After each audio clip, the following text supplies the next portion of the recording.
Hi, everyone. Thanks, Troy, for having us all, and you are going to meet some amazing people shortly. So I'm Eric John. I manage IAB's Video Center of Excellence, and for folks who are perhaps not in the media space, a little bit about what IAB is and does. We are kind of like the big tent under which media buyers and sellers come to figure out how to make the marketplace more efficient, to address things like standards and protocols, to basically serve advertising into the whole ecosystem of media as it's evolving. Everyone knows the drumbeat around brand safety has been growing, and with good reason. According to a study by Digiday, 75% of brands reported at least one brand safety exposure issue in the past year. Roughly 45% have been using brand safety solutions, and 15% don't use any at all. 3 or 4 years ago, brand safety was, I would say, really not a front burner issue. Back then, problematic content like drugs, sex, and alcohol were managed with do not run lists and keyword avoidance. Remember those good old days? But fast forward to today, and the digital environment is a lot more complicated.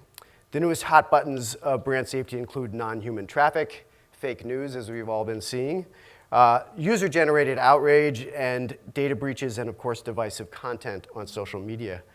Brand safety took a whole new level of urgency as Keith Weed from Unilever pointed out at the IAB annual leadership meeting in January that brand safety debate has now become a consumer issue, and that platforms must take ownership of their role in the distribution of divisive content. That was followed by Mark Zuckerberg's testimony in April before Congress, where he was questioned about Facebook's role in the 2016 presidential elections, as well as how Facebook handles data, et cetera. On the question of whether he sees Facebook as tech platform or publisher, he said, "My understanding at the heart of what you're asking is, do we feel responsibility for the content on our platform? The answer to that, I think, is clearly yes." So it's clear we're all on notice, from Washington to our next door neighbor. But the good news is there are many industry-wide efforts underway to address various parts of the brand safety conundrum. IAB, the Interactive Advertising Bureau, has always stood for greater transparency and disclosure in the digital advertising supply chain, regardless of whether the ads are political or commercial, because ultimately transparency and disclosure are core to consumer safety and brand safety, as you'll hear shortly. So in order to help resolve ad fraud issues like domain spoofing, IAB Tech Lab, our sister organization, launched ads.txt, a publicly accessible record of authorized digital sellers for inventory. This gets to that supply chain and basically shining a light on buyers and sellers and who the right sellers are. We'll be discussing this and some more future-leaning technologies like blockchain in our panel shortly. But first, here to outline some of what they're doing today is Rachel Nyswander Thomas, Senior Vice President, Operations and Policy at IAB's sister organization, Trustworthy Accountability Group, otherwise known as TAG. She's going to share an update on their efforts at TAG and how they serve as a forum for the industry to fight fraud, piracy, malware, and more. Rachel? Sure. I'm the SVP of Operations and Public Policy at what we call TAG. The Trustworthy Accountability Group is a little bit too much of a mouthpiece, or a mouthful, and I am the mouthpiece of the mouthful. So let's set the stage a little bit first around where we are as an industry on brand safety today and what we mean by brand safety. This is, how many of you are thinking about brand safety in the course of your day? How many of you feel like you have a well-defined understanding of what you even mean by brand safety? That looks about right. Okay, and you're not alone, because I think one of the big problems at the moment, or one of the big challenges, is we all are talking about brand safety. It's one of the biggest buzzwords in this industry right now. But when we seek to actually define what we're talking about here, it's a little bit of a unicorn, right? When we are talking about brand safety, getting your arms around what you mean by that and what we as an industry, I would say, need to mean by that it's fairly elusive. And so TAG has been not only doing our day jobs in thinking about how to stop crime in this industry, but also trying to sort of facilitate the industry in figuring out exactly how we should be defining brand safety and figuring out all of the components of that, and then, of course, how best to go about ensuring it in all of these different areas. So we've been doing that by searching the bounds of the interwebs for how people are talking about brand safety, going to many conferences and looking across agendas at who is framing it in what different ways. And we've also been undertaking a whole series of interviews with our members at TAG, the leaders in this industry more broadly, to understand, again, how folks are thinking about this as well as what they're doing about it. So, Eric, you mentioned 3 or maybe 4 things that folks think of as brand safety today, but what we're seeing is a little bit of a broader list. It's actually quite a long list. The responses that we're getting are many and varied when we think about what we mean by brand safety as individual companies or sectors of the industry or digital advertising as a whole. It's everything from all of this is brand safety to folks who have much more limited and defined definitions. We've talked to some companies who think of brand safety very specifically as ensuring that your ads don't appear in a context that could be reputationally concerning for that particular brand. There are other folks who consider things like ad blocking and latency and data protection not to be included in brand safety, and others who think that that's absolutely fundamental to it. There are some who have very defined frameworks for how they think about this in terms of not just what is included in brand safety, but how you address these issues and looking at it from a 3-part perspective or 3 filters of reputational risk and financial risk and legal risk. And so again, not just knowing that it's important, but actually sort of categorizing how you go about solving these issues based on those 3 sorts of filters. And of course, perhaps unsurprisingly, one of the biggest variations in how people are talking about brand safety in this issue depends on where they sit in the supply chain, right?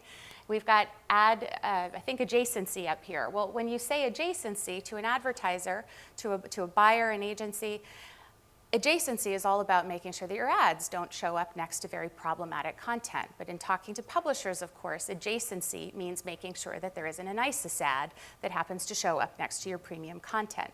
So I think it's important for us to keep in mind that this very large and broad and an important area in which we are all concerned and working varies significantly depending on where we're all sitting and what perspective we're bringing to the table there. The good news is we're all working very hard on it. And as an industry, I've been in this industry for a long time. TAG is not the first self-regulatory body that I've worked on in this industry. And so I'm quite familiar with exactly how serious this industry is about solving these problems, and we're getting quite good at doing it together at this point. So those are just some of the organizations that this industry either works with or has created in order to address various aspects of brand safety.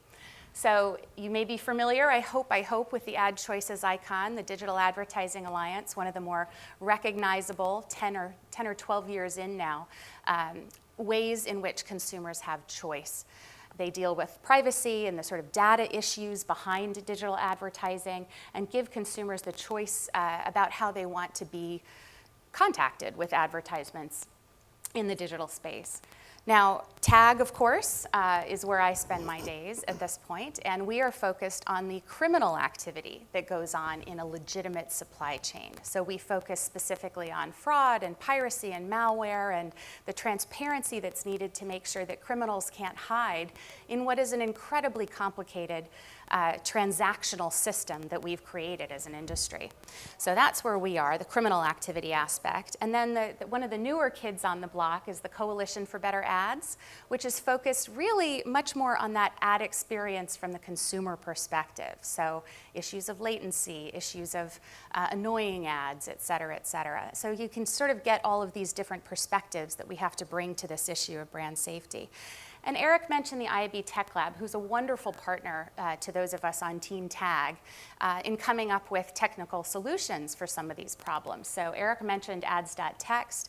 I'll also mention the lean principles, which are incredibly important when it comes to that consumer ad experience. And ads.txt is incredibly important to us at TAG in our work on fighting fraud.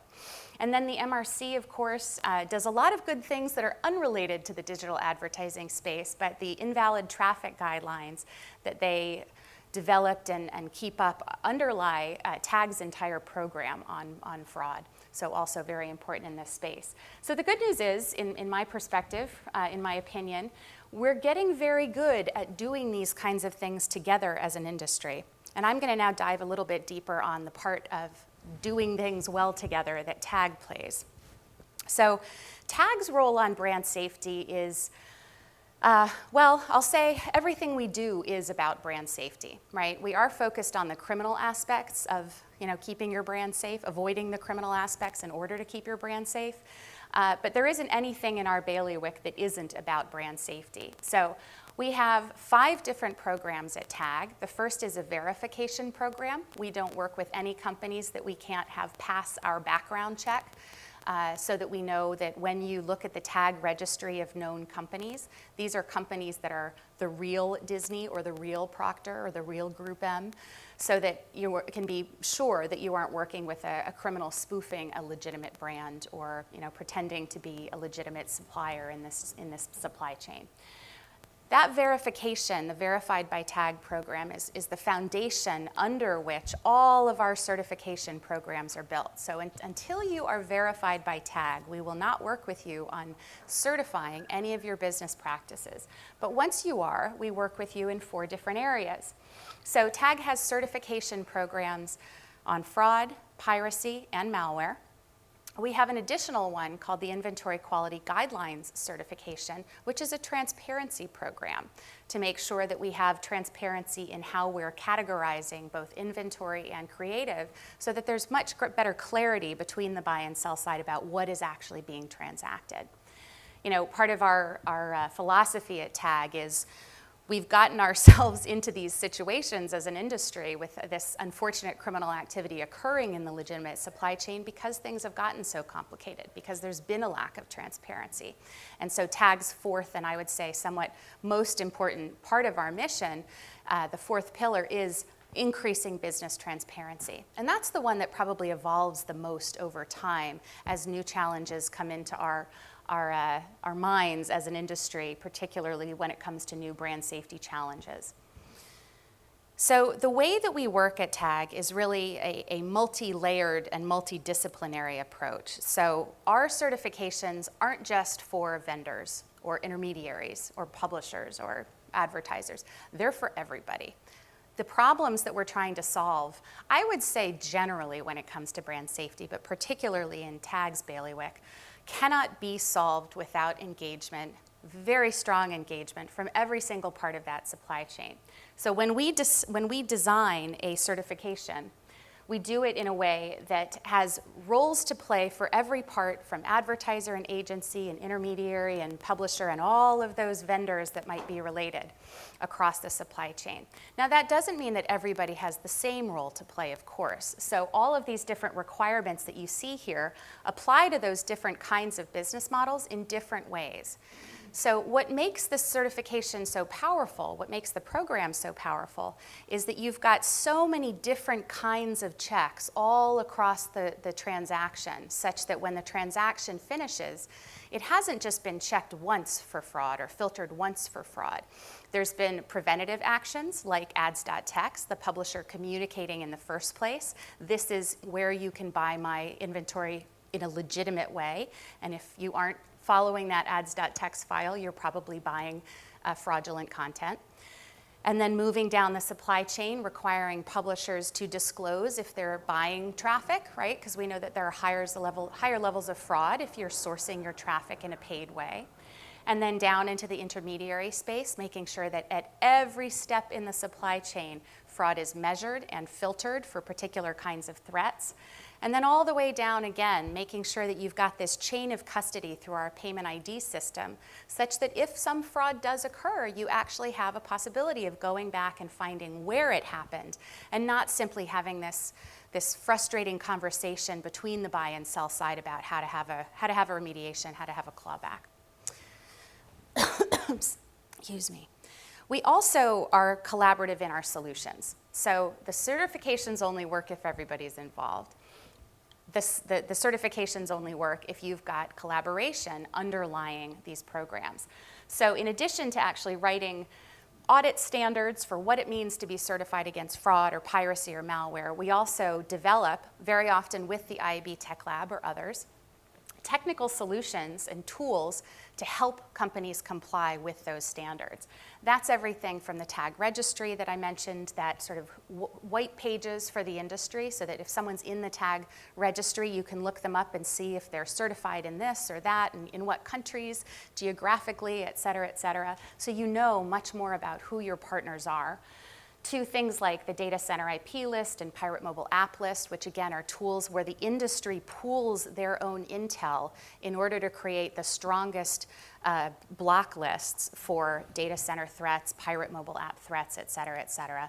And then at the moment, we are in beta, soon to be general release, for our threat sharing hub, which will be the place where this entire industry can come together to share the malware or malvertising threats that they're seeing, such that we not only can make sure that those attacks are significantly shortened, fewer infections in the first place, but also we can track the trends and have a greater likelihood of actually working with our dear law enforcement partners in order to catch these criminals and reduce the issues that we're all having coming down the pike in the first place.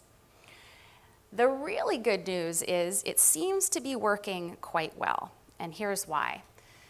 Again, not to sound too redundant, but this isn't just about one partner that you work with getting certified and calling it a day. It's not about making sure that your anti-fraud vendor is certified. It's about making sure that everybody you work with is following these rules and that you're following them yourself. And the reason that that's so important is we've done some research in the past few months that I sort of call the Procter and Gamble hypothesis, bearing out the P&G hypothesis. They, almost a year and a half ago now, at ALM, at the IB conference, said, we are only going to work with companies that are tag certified against fraud. The entire supply chain that P&G works with has to be certified against fraud. And so what basically they've required is everybody has to do that filtering and that cleaning up and that ads.txt and all of those different requirements at every step in that transaction. So our CEO, Mike, is very fond of saying, why would you want single filtered water when you could have triple filtered water? And that's really exactly what tag accomplishes. Your inventory, your transaction is being filtered and scanned and corrected so many times down the supply chain that when you are buying through a tag certified channel, we're seeing 84% reductions in fraud rates against the industry average. So we're getting fraud rates down from 12 or 8% to 1.84%. But again, only if everybody is participating. The even better news is everybody's participating. So this is just in the past year, and the numbers have gotten even better since then, I'm delighted to say. We did this slide back in December, and you can see just in 1 year, folks have absolutely just jumped at adoption of this certification. We're seeing more and more companies say in the US and international markets that they'll only work with partners who are certified. And what has resulted is, we've got over 300 companies in the white pages, the tag registry at this point. 120 of them have 80 of them have earned over 120 certification seals between them, because many companies aren't just doing fraud. They're recognizing that you actually can't fight fraud without fighting piracy and malware and having good transparency as well. So we're seeing more and more companies do the full suite. We call them our super users with all 4 certifications. And that means that we've also had massive growth internationally as well. So TAG now has more than 130 or 150 companies outside of the US in about 30 countries rather. So the adoption is growing and growing and growing, which has been wonderful to see. And that means that we're really making progress as an industry. I mean, some fantastic headlines over the past year in terms of seeing fraud plunge, seeing piracy plunge as well. I didn't speak to the research that we did there, but when folks are certified against piracy, we're seeing 50% and more reductions in the ad revenue that's going to pirates. So that program is also bearing out as a very successful one as well. All right, so that's where we are. So that's a fairly happy, shiny, we're on our way kind of look at things, but there's still plenty more work to be done. So what's next? Here are some things that we're thinking about at TAG at the moment that I hope you'll think about with us. defining brand safety, right? I think it's really important that we get our arms around and really define, not just as an industry, but as individual companies, what brand safety is going to mean for each of us. And again, it will be different depending on where you are and what your priorities are and how your business runs, and that's okay. What TAG is trying to do is help make sure that you're considering the full scope as you then define. So we are preparing to release a series of white papers over the next few months defining brand safety based on what this industry is talking about and thinking about, and also on the challenges of brand safety and what the best practices are for fighting those challenges, for resolving those issues. We're also starting to see the rise of the brand safety officer, which we think is very exciting, not just because we need more people in our C-suite, but because we need to make sure that there's somebody who's having this kind of filter for what brand safety is and looking out and making sure that it's reflected. I remember my background originally is in privacy and data security, and I remember the rise of the chief privacy officer and what a game changer that was in terms of making sure that a company was complying in all different situations, and the amount of sort of risk and liability that has been cleaned up just by virtue of having a cop on the beat internally, a friendly cop on the beat, to help make sure that things are built right in the first place. And that's exactly what a brand safety officer can do as well, especially in an area that, again, we need to define and also will continue to be elusive in some ways as long as all of us are around. And the reason is the challenges are going to keep evolving, right? So having that person focused in the company on making sure that brand safety as it's defined today is being taken care of, but also looking down the field at what else is coming is going to be really important. It's not enough, though, to have one person in your company whose day job this is. I have been a person like that in a company, and without the team and the buy-in at all levels and all business units, that's just a nice chair to sit in by yourself. So I think developing that brand safety mindset throughout companies is going to be equally important. I think having that BSO to help lead that charge is important, but making sure that folks are thinking through the concepts of brand safety and kind of having that checklist in the back of their minds as they're going about their days is going to resolve a lot of the smaller things that are getting by right now, if we're all just kind of thinking about this in a structured way. And I'd say that the continued industry collaboration is going to be a huge part of the solution here. I would not work in this industry if it wasn't one that I thought was able and willing to collaborate in ways that actually solve problems. It's been an inspiring career to have in this industry, to watch. And so I highly expect and believe that it's possible for us to solve whatever comes down the pike if we continue to have great trade associations like the IAB and the 4As and the ANA taking the lead and creating groups like TAG and the DAA and the CBA, but also just generally having us come together in the transactions of our clients and partners and thinking about these issues together. And that's all I've got for you guys. So I'm very much looking forward to hearing from the rest of my panelists, and I'll turn it back to Eric.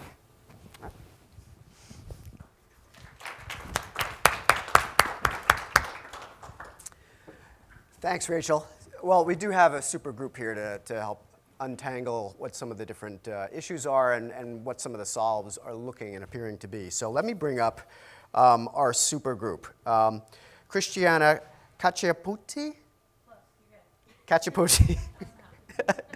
She's VP of Partnerships and Platform Ops at MadHive and Executive Director of Ad Ledger. Why don't you come on up? Rachel Nyswander Thomas, who you just met from TAG, SVP Ops and Policy. Joe Barone, who we all know in the media space, he's Managing Partner, Brand Safety Americas for Groupm.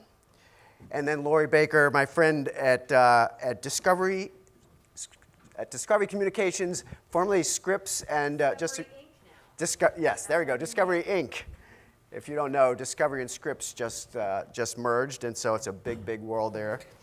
And so, good, everyone has a seat? Great job. So, Rachel, I think you laid out the landscape really well. I just want to ask the room here. So I was walking around a little bit and talking to folks. Some are from the tech space, some are from the media space, some in the hardware space. It's an interesting mix. But I'm just curious, show of hands, regardless of what you do, has your company had a brand safety issue come up in the past year? Raise your hands. And by brand safety, all the things that Rachel outlined there.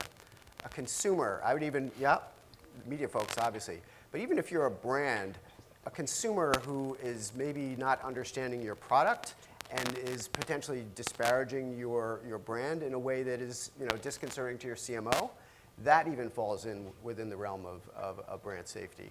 So I want to just start here. Tell us what each of you does in your company, and what are you focused on primarily today in terms of brand safety? Christiana, let's start with you.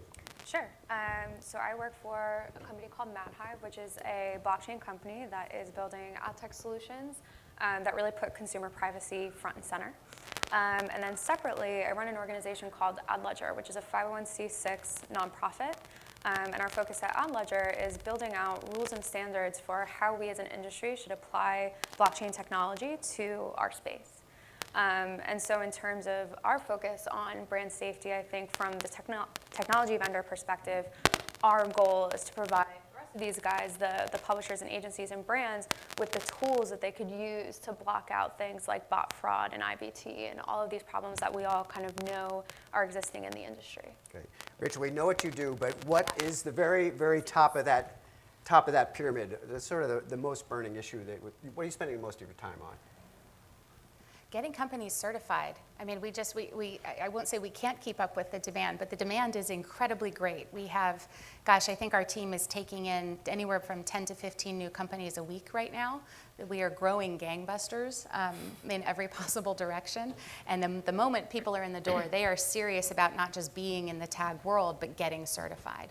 So, it's often a conversation of, not slow your horses, but let's understand that there's actually a lot to be done here. We have some companies who come in and are best practice on day one, and it's almost a matter of just looking at the paperwork and signing the form. And then there are others with whom we work very, very closely to bring them up to that best practice, to raise that bar.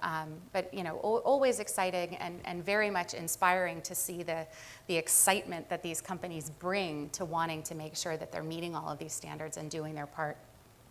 Joe, in your role as a managing partner, you're working with all the brands out there. What's your day-to-day? What's your... Sure. We at Groupm, we're a small company of 36,000, and we have 7 global brand safety professionals in New York, London, and Singapore. And what we spend our time doing mostly is driving education and adoption of the principles that Rachel was talking about. And a lot of that education is within our own agency teams that don't do this every day. Driving the mindset, as you pointed out, and making sure clients understand the value of protecting their investment, whether it's their financial investment, their reputational investment, or controlling some of the legal risks, again, that Rachel talked about. So that's what we do. A lot of working with the verification partners, make sure we understand their relative merits and shortcomings, and help them understand what our priorities are, which nowadays tends to focus very much on reputational brand risk in platforms like Google and Facebook. Right. Great. Lauri, what's your day-to-day in managing both a consumer brand as well as a media brand? Yeah, so in my role, I have a really interesting kind of purview into discovery in that I oversee digital sales and solutions, but a big part of my day-to-day is making sure that the digital product that we build is compliant and compatible to the marketplace and the marketplaces that we play in. So whether it's a direct business or a programmatic business, we have to make sure that the experiences are validated, they're viewable, they're fraud-free, and they're safe in order for me to be able to put our reputation on the line when we're talking to our partners and making sure that the advertising is what it promises to deliver.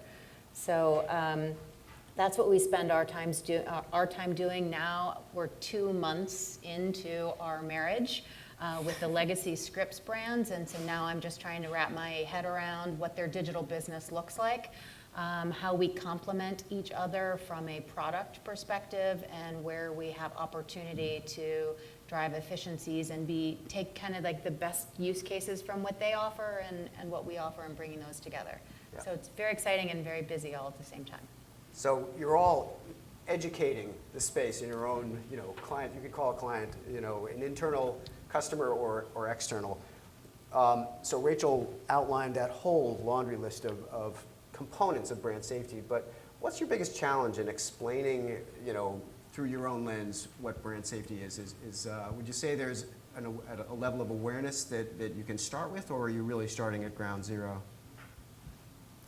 I think from the technology provider perspective, and especially from a blockchain perspective, I think there's a lot of misinformation about what blockchain can and cannot do, and I think there's a camp of people that thinks that it will take us to the moon and cure cancer by tomorrow.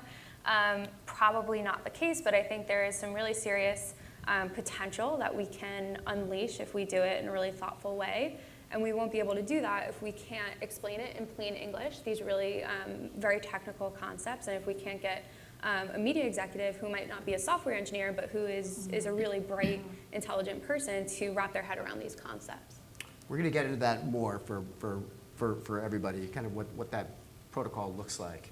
But are you finding we're hearing these stats about 75% of brands having a brand safety issue. What's the level of understanding when you're walking into a company and explaining this? Well, it varies. It varies widely. Like I said, we have companies who come in the door and are there and ready to go. Right. And we have folks who come in and don't know what invalid traffic is, right? Which I think speaks less to that entire company not knowing what's going on, but we see that there are some folks who are very keyed in on this in a company, and that can be the only place in that company that there's any awareness around this. So I think that's one of the things that we spend a lot of time doing at TAG, is kind of almost connecting the dots internally, such that we have a system where we require that there's one TAG compliance officer that is the point of contact and has the full picture of what that company is doing with TAG and their full compliance. But we strongly encourage that person to partner and to raise awareness, as Joe is talking about, in a lot of other different parts of that company, so that everything actually can work more smoothly. But at the same time, what Christiana is saying very much resonates. We hear, when ads.text came out, and we require it as part of the fraud program, it's important, but we had a lot of folks come to us and say, well, we do ads.text, so we don't need to get certified. Well, that's such a massive misunderstanding of one tiny solution to a much larger problem and much more complicated to solve. So I think education, particularly on the buy side in a lot of ways, just about sort of the role that everybody in this supply chain needs to play. We're getting there, but we're not there yet. Joe and Lauri, I want to talk about kind of that deal. You guys are in the deal making every day, buying and selling, transactional process.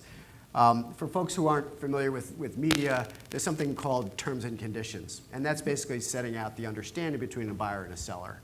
And at IAB, I've spent a lot of time in terms and conditions lately, but the interesting thing is we just had the long-form video rewrite of terms and conditions, and brand safety, we talked about it a bit, and what we ended up agreeing on was that it was such a big issue that basically all people could agree to putting in the template contract was that when it comes to managing brand safety, it's a continuous conversation.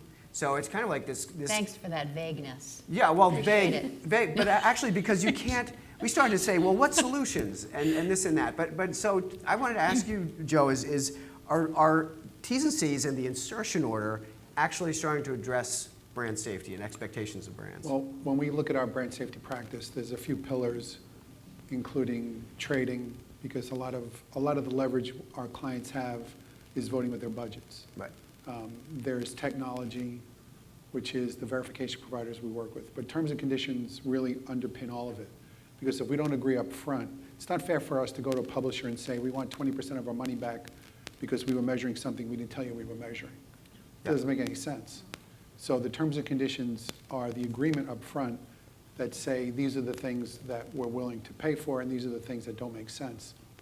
And legitimate good partners on both sides of the desk can never argue that nobody should get paid for fraud. Nobody should get paid for non-viewable ads.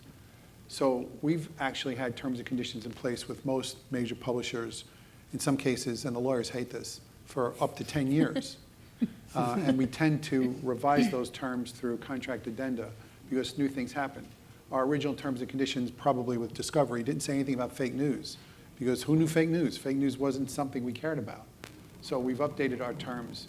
Viewability, as viewability measurement came into play, we updated our terms for that. So it certainly is an ongoing process, no question. We're actually even seeing it in our pricing. So we have viewability pricing now. So it's kind of even gone beyond just the terms and conditions, but how we work together and how we are putting, our stake in the ground, saying, look, we are doing everything that we can to work within this new environment. We are tag certified. We have ads.txt. Or at least we're in the process of getting certified. Yes. So we are doing everything that we can. We have Moat integrated into connected devices because viewability is such a big, important factor. Now, we're kind of lucky at legacy discovery because we were 99% premium long-form video ecosystem. Legacy Scripts does have a display business that we now need to take into account in regards to viewability, and I think that that's going to be kind of a focal point that we'll have over the next kind of 3 to 6 months, is really digging in there. But we are doing everything that we can through terms and conditions, through DNR lists, to make sure that wherever our brand partners want to have an ad appear, that's where it appears. We use Nielsen DAR for audience guarantees as well, so we're validating that the audience that you're buying is actually consuming the ad. Yeah. You mentioned display and desktop. This is, for folks who don't live in the media space, if you just think about how you spend your day in media, you wake up in your morning, you've got your cell phone next to your pillow. You move quickly to work. Now you've got your desktop or your laptop. You go home at night. Now you've got your smart TV, connected TV. There's a tablet probably in the room. So all these different screens are kind of illustrating the complexity of managing this stuff across touch points. This is the Streaming Media East conference. So we can't not say the word OTT. Does everyone know what OTT, otherwise known as over the top? This is connected TV, the smart TV. So it's kind of interesting. Lauri and I were on a panel, was a couple months ago, and we're talking about invalid traffic, viewability, et cetera, on this big screen, authenticated environment where you can go to Discovery, you can go to CNN, et cetera. Your platform, your Roku or Smart TV knows who you are. And yet there was a huge kind of explosion of discussion in that room around, is OTT a naturally brand safe environment? Or do we need to really get more defined about it? So I want to throw it out to whoever feels like picking this one up. For instance, is viewability one of the pieces of brand safety? Is that an issue in OTT? I would ask Joe, since Groupm was kind of leading the charge on viewability. I'd be curious to know, just from a connected, now I know that an agent at your agency, you do consider connected 100% viewable, but you do have clients that still want it measured. Right, that's true. And OTT is on the premium end of video inventory. And as we measure premium video inventory in other platforms like JavaScript supported desktop, premium content that's appointment viewed tends to be very high viewability. So we established, for the sake of expedience with trading deals, 100% viewable metric for OTT before we even were able to measure it.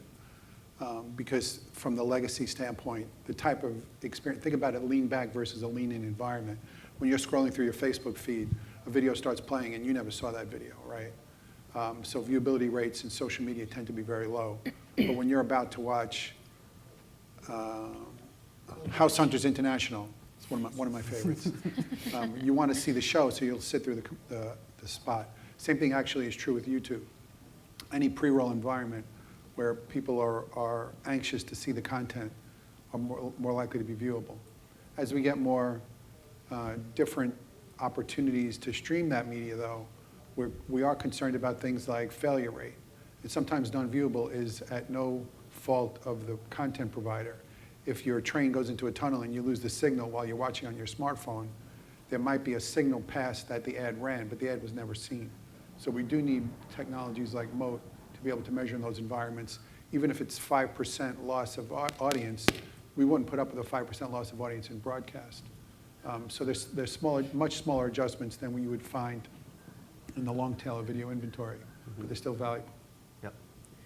The other thing that we didn't address in our terms and conditions epic project was data and how data gets used. And Christiana, at MadHive, you're dealing with audience-based selling and data.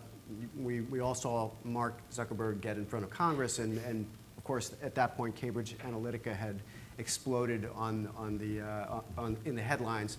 How do you think about data and brand safety? Is data usage and control, should that be part of the conversation as well? I think so. I loved that Rachel had data protection and consumer privacy as part of her brand safety slide as pieces that are important. But I think at MadHive, because we kind of come from the lens of consumer privacy, knowing that, especially given this latest news cycle with Facebook and Cambridge Analytica, knowing that consumers are now much more aware of just how pervasive data collection is, I think it's going to put an onus on us as an industry to give them better control over how that data is used and where and how it's traveling and where it's changing hands. GDPR is going to put a lot of downward pressure on us as an industry to do that, but I think in general, brand safety is like the business of minimizing risk. And if you as a brand are putting your message alongside something in an environment where a consumer has not given explicit and affirmative consent, it's probably not the best perception of your brand. I agree entirely with what Christiana said. I mean, again, my background is in privacy and data first and has moved into the criminal aspects. But I think there's a very interesting interplay between what consumers feel about data usage and what they feel about the actual content and experience of the ad. So I think we look at ad blockers and things like that, and we think they're concerned about privacy, and I think that's not actually what's going on. I think they're annoyed about it's a terrible experience, right, of the ad or whatever else, or not able to get to the content or the content's covered or whatever else. So I think that's what's interesting about brand safety to me is you can't do any of these in vacuums. I could not agree more that data protection and privacy and data security are incredibly important to consumers. But I also think that if we are engaging them in the way that they want to begin with, that is a means of trust building around everything else as well. And I think that makes data protection and dealing with those kinds of situations a lot easier if the consumer is actually happy with the way they're able to engage with you in the first place. So it's a very dynamic relationship in my mind. I love that it's moving this experience from this covert thing out into the open and making advertising something that is overt in the environment that the consumer is in. So fake news is now a huge part of the brand safety universe. How many folks here, when you see a news article, feel like this could be authentic, trusted source, or not? Have you ever been faked by fake news? Yes? Yeah. So how do you guys, so I want to talk about this for a minute because it's increasingly, it is in a sense, it's really tapped into the zeitgeist of media. In the past election, you had stories like Pope Francis endorsing Donald Trump for president. Now, we all know that was a constructed story. And of course, the result was, millions upon millions of views for that, and then a redacted story that explained that this was a made-up piece of news. We had a discussion about this with Washington Post's head of ad ops a couple days ago, and I asked him, how do you define fake news? And he said it's essentially news that's created with the intent of misleading consumers for purposes of an agenda or profit. The problem now exists in the marketplace where people call good reported content fake news because they don't like it. So it's really a kind of interesting moment.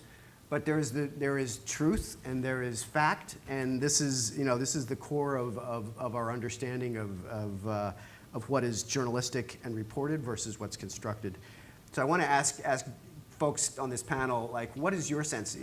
Lauri, you represent a brand that's both fun, but you're also talking about it's documentary in many ways. So when it comes to fake news, I'm lucky in that Discovery owns 100% of the content that we produce and distribute under our owned and operated name and brand. So it's in the environments and the platforms where there's mostly user-generated kind of content and or the ability to free speech, and free distribute and free publish. That's where you get into the concerns really from a fake news perspective. I just heard that Google just came out with their Q4 report as they are being much more transparent. And they said that in Q4 alone, over 8.3 million videos were pulled down for being flagged. But in regards to spam and misleading videos, over 9 million were human flagged in just Q4 alone.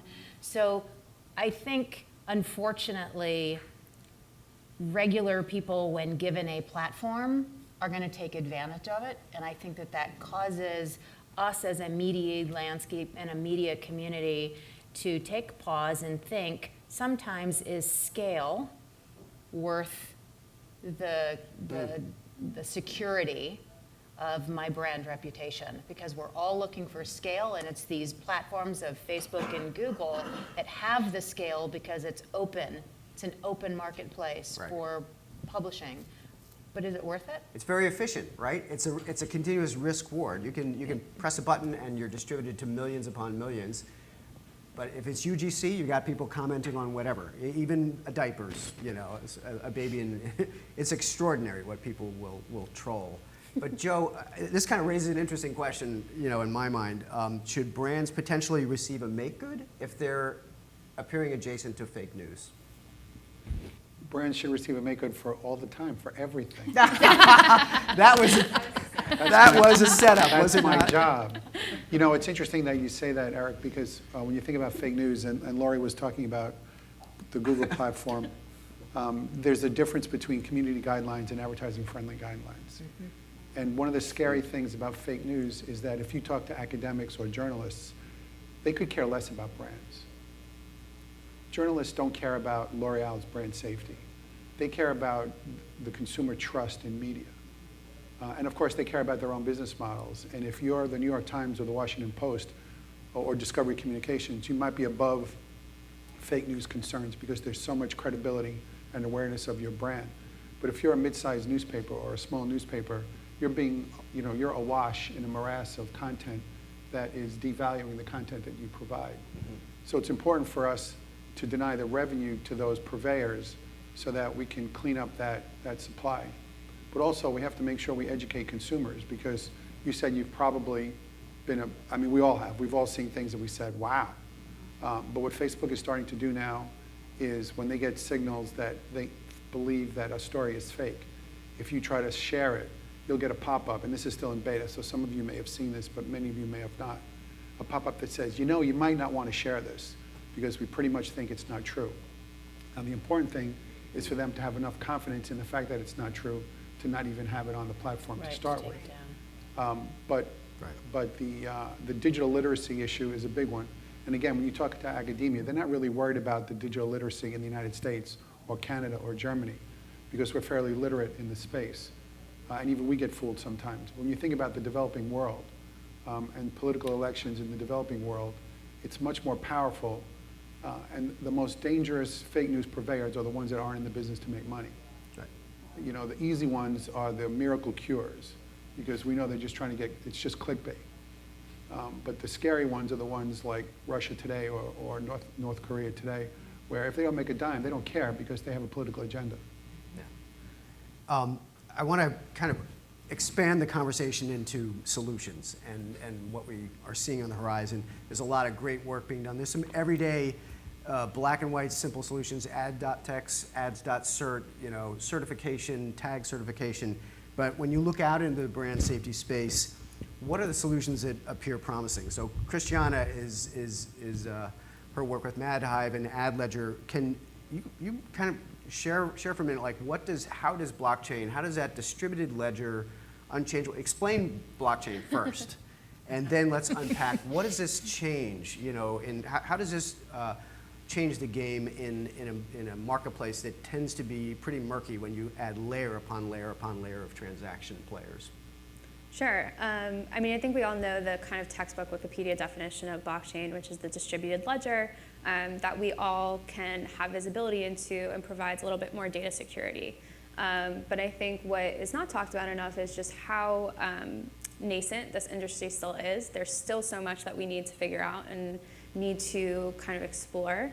But I think the immediate places that blockchain will make an impact will be within existing ecosystems like OpenRTB, for example. So something we're doing within AdLedger is using a blockchain-based infrastructure to run a media campaign and discovering what does that look like? What do we gain from this? What do we not gain from it? So what we think we'll gain from it in the immediate term will be improved reconciliation. So for those of you that are in the media space, you know how many disparate sources of data there are when you're trying to run a media campaign. You have the buy and sell side ad server, you have buy and sell side third-party verification, you have the DSP numbers and SSP numbers.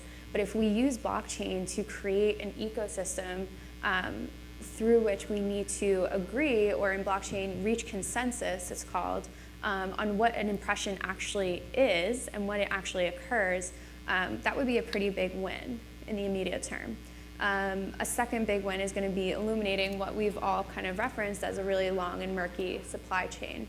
But what I think will be even more interesting applications of the technology will be the ones that use it for what it truly is, which is just infrastructure, and use it to build something on top of it that is a newer business model that we haven't seen yet. Yep. So we just saw today in the news, Facebook is doing a reorg, and they're aligning their entirely new leadership structure against blockchain and against AI. And so AI, Joe, you were kind of mentioning, platforms should be able to scan content ideally before it actually gets posted. What do you guys see, what do you see as some kind of promising technologies? Video, you can scan text pretty easily, but video is its own beast. What do you see happening, starting with you, Joe? Well, from a brand safety perspective, they are very early stage solutions that are AI driven. The partners that we work with use machine learning, which is sort of a baby version of AI, I guess, best way to put it. But there are some dedicated services, most of which are in the detection for matching or targeting business, and they're trying to flip the model to brand safety. They don't have integrations with the platforms we work with. They don't have a tag-based solution. So what we're anticipating to happen is some consolidation with some of the major third-party verification companies, with some of the newer startup technologies, to improve the capabilities of the companies we have. It's disruptive because there is so much development. It's disruptive to try to move your business. We already have a deal with Discovery that says we'll trade on moat numbers.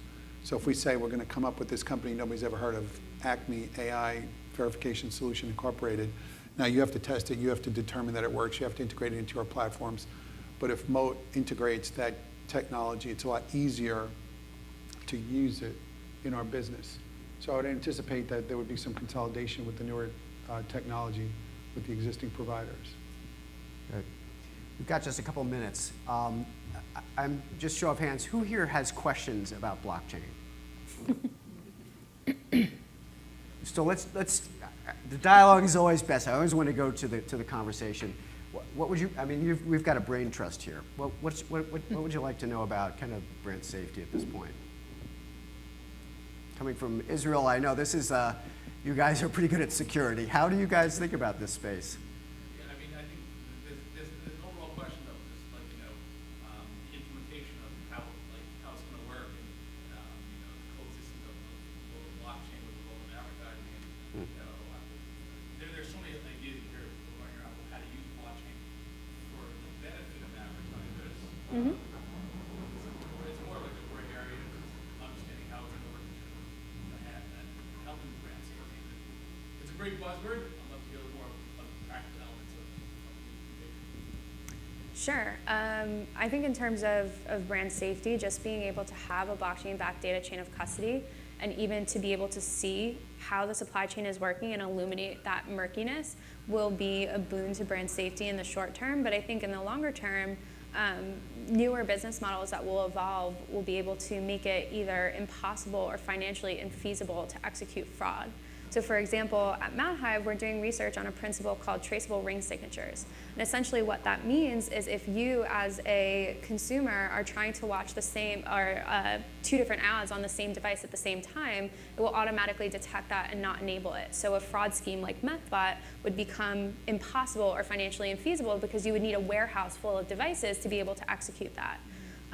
So I think there is no perfect answer for your Can question you draw that? yet. Just go up to the board and draw that. Yeah, so I think as an industry, that's something that we're still kind of hacking on, and the solution isn't there yet, but Write down Teresa we're working Wayne's on it. signatures. I'm going to use that. Right. I actually am looking forward to it if you think of the programmatic marketplace Yep. and the revenue loss and the technology tax Disappearing ad dollar. piece of that supply chain. There's a lot of dollars lost between the bid and the actual delivery of an impression. And so I think the more transparent we can be within that supply chain, I think one that's also going to benefit our brand partners in the end, making more of their dollars working and understanding who all's getting a piece and where and how and why. More of our ad dollars, Yeah. making more transparency. This is all great stuff. I think we're actually at time. We have probably quite room for one more question. Anybody else?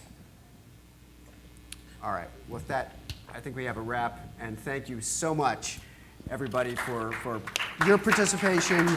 To Rachel, to Christiana, to Joe, and Lauri. Thanks. Thank you, Eric.